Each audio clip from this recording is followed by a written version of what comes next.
లేదయ్యా, ఒక ఛాన్స్ అయ్యా, నువ్వు చెప్పినట్టు తింటాడయ్యా, అయ్యా అయ్యా అని దేవుని బ్రతిమాలుకున్నాడు. ఎవరు?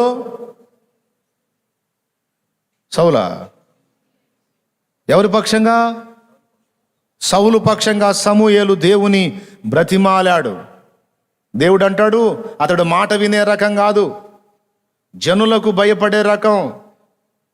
ఒకప్పుడు అలా లేడు. ఇప్పుడు మనుషులే వానికి లోకమైపోయారు. వానికి రాజ్యం ఇచ్చింది నేను, రాజుని చేసింది నేను, ప్రజలను అప్పజెప్పింది నేను.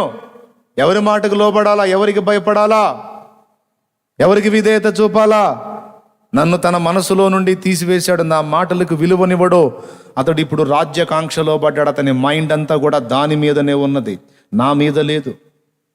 గనుక సమూయేలు, నువ్వు మిన్నకుండు, నేను ఇంకొకరిని రాజుని చేస్తానంటే సమూయేలు బ్రతిమాలాడు, అయ్యా అయ్యా అయ్యా, ఒక అవకాశం ఇవయ్యా, ఓ ఛాన్స్ ఇవయ్యా, ఎట్లయ్యా నువ్వు అట్లా అసహించుకుంటే అని బ్రతిమాలాడు. అవునా? సరే పో, నా నిర్ణయం మార్చుకుంటున్నా, నా అభిప్రాయం మార్చుకుంటున్నా. లెక్క ప్రకారం ఇప్పుడే అతని పోస్ట్ ఊస్ట్ అయిపోయింది, కానీ నీవు బ్రతిమాలుచున్నావు గనుక సరే పో. నేను అతన్ని విసర్జించాను కదా, కాదు కాదు అన్నావుగా, సరిపో, మళ్ళా అభిషేకం చేయిపో.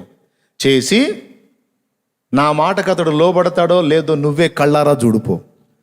పో, వాడిని అభిషేకం చేసి చెప్పు, అమాలేకులను హతము చేయమని వెళ్ళమని చెప్పు, శాపగ్రస్తమైనది ఏది ముట్టవద్దని చెప్పు, నా మాట వింటాడో లేదో చూడు అని పంపిస్తే అప్పుడు మళ్ళా పిలిచాడు. నాయనా సౌలా, లెక్క ప్రకారం నీకు పోస్ట్ పోయింది, కానీ దేవుణ్ణి బ్రతిమాలుకున్నాను, ఆయనకు కనికరం వచ్చింది. ఆ కనికరాన్ని బట్టి అసలు లెక్కలోంచి తీసేసిన నిన్ను మళ్ళా అభిషేకం చేయమన్నాడు. వాస్తవంగా అభిషేకం దావీదుకు జరగాలి, కానీ వాయిదా వేశాడన్నమాట. తన అభిప్రాయాన్ని దేవుడు మార్చుకున్నాడు. చూడండి, సరే నువ్వు ఇంతగా అడుగుతున్నావు కనుక మళ్ళొక్కసారి అభిషేకిస్తా. చూడండి, అభిషేకించటంతో పాటు అభిషేకించిన తర్వాత వెంటనే పరీక్ష కూడా వస్తుంది. ఇది గుర్తుపెట్టుకోవాలి. దేవుని అభిషేకం వాని మీదికి రావటమే కాదు, వెంటనే టెస్ట్, పరీక్ష కూడా వస్తుంది. అభిషేకం చేశాడా? చేసి వెంటనే నీవు వెళ్ళి అమాలేకులను హతము చెయ్యి, ఇది దేవుని ఆజ్ఞ ఓ అని పంపిస్తే సౌలు మళ్ళీ తేడా చేశాడు. ఏం చేశాడు? అసలు రాజు, ఇప్పుడు యుద్ధంలో గెలుపు అంటే ఎవరు పోతే గెలుపండి? సైన్యం పోతేనా, రాజు పోతేనా? రాజు పోతేనే. కానీ వీడు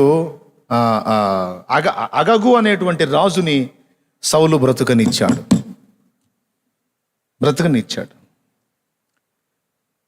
తర్వాత వాళ్లకు చెందినటువంటి ఆ శపితమైనటువంటి సామాగ్రిలో కొన్ని ఎడ్లను,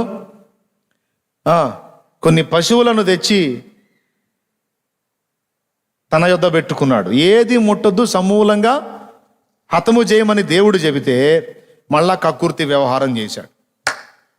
చూసారా? అప్పుడు మళ్ళా సమూయేలుతో దేవుడు మాట్లాడాడు.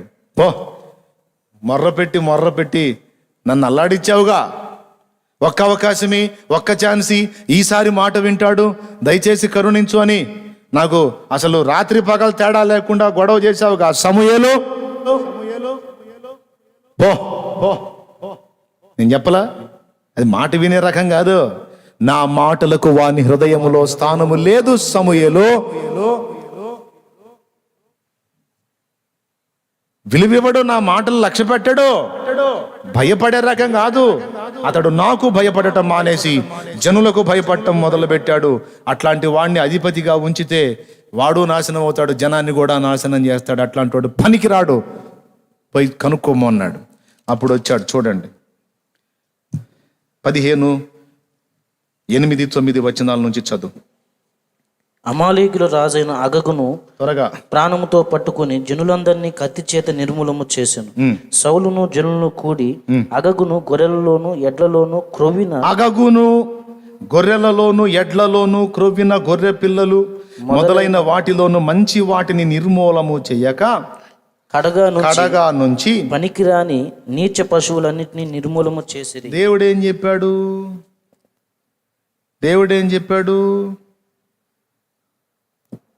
చూడండి ఇక్కడ 3వ వచనంలో, కాబట్టి నీవు పోయి, చివరి 2 లైన్లు చదువు. వారికి కలిగినదంతయు.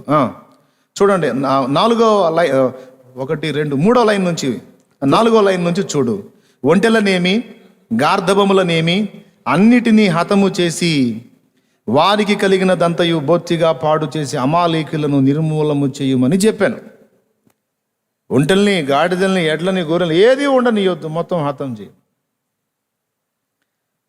ఎద్దులనేమి గొర్రెలనేమి, మనోడు ఎడ్లని గొర్రెల్ని కొన్నిటిని దేవుడు ఏం చెప్పాడు? హతము చేయి అన్నాడు. సౌలు ఏం చేశాడు? కొన్నిటిని దాచిపెట్టాడు. దేవుడు మనతో కూడా అదే చెప్తాడండి. మనందరిలో కూడా కొంత శేషాన్ని మిగిల్చి ఉంచుకుంటాం. అన్ని విషయాల్లో మార్పు చెందాం. దేవుడు అంటాడు, కంప్లీట్గా శపితమైన దాన్ని నిర్మూలన చేయి, నీకు క్షేమం అని చెబుతాడు.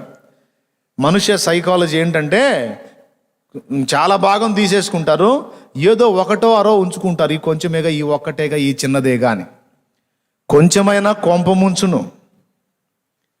నేను రెగ్యులర్గా తాగను బ్రదర్. ఎప్పుడన్నా ఫంక్షన్స్కి, పార్టీస్కి, ఎప్పుడన్నా మన వాళ్ళు ఫ్రెండ్స్ గట్రా బలహీన పరిస్తే కొంచెం బలవంతం పెడితే లైట్గా జస్ట్ 2 పెగ్గులు తీసుకుంటా అంతే. ఎప్పుడన్నా ఒకసారి లైట్గా అంతే. అన్నప్పుడల్లా నేను చేయను బ్రదర్. నేను ఎప్పుడు అన్నప్పుడల్లా కళ్ళు తాగనన్నా. మా చుట్టపోళ్ళు వస్తారు కదా, వాళ్ళు వచ్చి ఏం చెల్లాగి నీ కళ్ళీలన్నా పోయకపోతే అంటారు చూడు, అప్పుడు వాళ్ళ కోసానికి తెప్పించి నేను కూడా కిందంత పుచ్చుకుంటాను అన్నయ్య, అంతే. ఎప్పుడు దాగా అన్నట్టు. దేవునికి స్తోత్రం. కొంచెమైనా కొంప ముంచును. అంతటినీ హతము చేసి కొంచెం తెచ్చి సరుకు పెట్టుకొని శాపాన్ని తెచ్చి పెట్టుకున్నాడు. దరిద్రం. మన ఆంతర్యంలో ప్రతి ఒక్కడు కూడా తొంగి చూసుకోవాలి. ఏ విషయంలో ఇంకా నా దగ్గర మెతక ఉంది, ఆ మెతక తీసి అవతల పడేయాలి. అప్పుడు మనం కాపాడబడతాం. దయ్యంగాడికి అవకాశం ఏదో తెలుసా? మన దగ్గర ఉన్న ఏ విషయాల్లో మెతకుందో అదే సైతానుగాడికి అవకాశం. ఇప్పుడు ఇంట్లోకి ఎలుకలు తెగ వస్తున్నాయి అన్నా అంటారు. ఎలుకలు ఎందుకు వస్తున్నాయి? ఇంట్లోకి ఎలుకలు తెగ వస్తున్నాయి అన్నా అంటారు. ఎలుకలు ఎందుకు వస్తున్నాయి అంటే దానికి కావాల్సిన సరుకు ఏదో ఆ ఇంట్లో ఉంది. అవునా? దానికి దానికి దానికి ఉపయోగపడే చెత్త ఏదో ఆ ఇంట్లో ఉంది. ఇప్పుడు ఎలుకలు ఆగిపోవాలంటే ఏం చేయాలి? బోన్లు పెట్టాలా? లేకపోతే ఇంకొకటి ఏదన్నా చేయాలా? మందు పెట్టాలా? ఎలుకలు తినకుండా మన పిల్లలు ఎవడన్నా తింటే, మన పెంపుడు కుక్కే తింటే మరి ఇప్పుడు ఏం చేయాలి అంటే, ఎలుకలు రాకుండాన్నట్లు ఏ చెత్త ఉన్న దాన్ని చూసి ఎలుకలు వస్తున్నాయో దాన్ని తీసి మొత్తం బయటపడేస్తే వాటికి సంబంధించిన సరికేది లోపల లేదు కనుక ఎలుకలు కూడా రావు.